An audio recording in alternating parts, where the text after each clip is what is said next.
நேற்று இந்துவா இருந்த என் தம்பி யுவன் சங்கர் ராஜா இன்னைக்கு இஸ்லாத்தை ஏற்றிருக்கிறான். நேற்று இந்துவாக இருந்த என் அன்பு சகோதரன் ரகுமான் இன்னைக்கு இஸ்லாத்தை ஏற்றிருக்கிறாரு. இப்போ எங்கள் அப்பா இளையராஜா யாரு?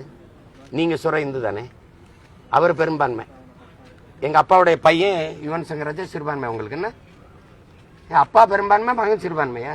இதையெல்லாம் இந்த மாதிரி பேச உங்களுக்கு ஒரு கூச்சமா இல்லையா? அறிவுன்னு ஒன்று இருந்தால் அப்படி போய் அளவியலா?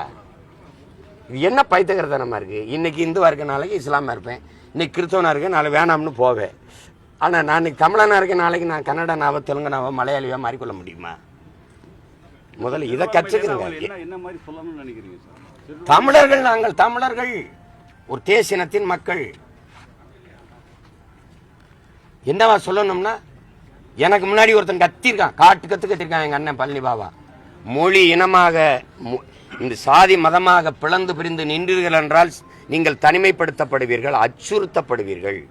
மொழி இனமாக இணைந்து நின்றீர்கள் என்றால் வலிமை பெறுவீர்கள், பாதுகாப்பாக வாழ்வீர்கள். என்னரும் தமிழ் மக்களின் அவன் முழங்கினது இருக்கு.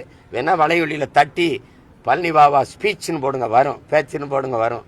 அதில் பேசியிருக்காப்ல. நான் இப்போத்தானே பேசுகிறேன். எனக்கு முன்னாடி ஒரு முன்னத்தியர் கத்தி இருக்கு இந்த நிலத்தில். கல்வியிலே வேலைவாய்ப்பில் பின்தங்கிறோம் சிறுபான்மைன்னு சொல்கிறாங்க. ஏன் பின்தங்க வச்ச? கல்வியில் வேலைவாய்ப்பில் பின்தங்க. எஸ்சி எஸ்டி பின்தங்கிட்டான், பிசி எம்பிசி பின்தங்கிட்டான், கிறிஸ்தவ இஸ்லாமிய சிறுபான்மை பின்தங்கி. என்ன பிடிங்கிட்டு இருந்த? அப்போ சாதி பார்த்து மதம் பார்த்தம் படிக்க வைப்பாங்களே. கல்வி பொதுமை இல்லை, வேலைவாய்ப்பு பொதுமை இல்லை, மருத்துவம் பொதுமை இல்லை. என்னது இது? என்னது இது?